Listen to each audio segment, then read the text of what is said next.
Honda Jazz 2015 model. இந்த வண்டியில் பார்த்தீங்கன்னா வைப்பர் பிளேடு சரியாக க்ளீன் பண்ணலன்னு கஸ்டமர் கம்ப்ளைண்ட்டு.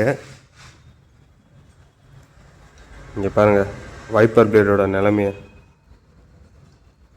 சுத்தமாக கிழிஞ்சு போயிடுச்சு.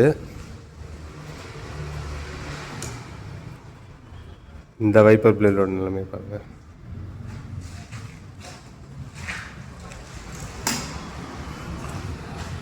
இப்போ பார்த்தீங்கன்னா நம்ம இப்போ இந்த வண்டிக்கு ஒரிஜினல் வைப்பர் பிளேடு வாங்கியிருக்கோம். இப்போ இதை ஃபிட் பண்ணிவிட்டு எப்படி இருக்குன்னு காட்டுறேன்.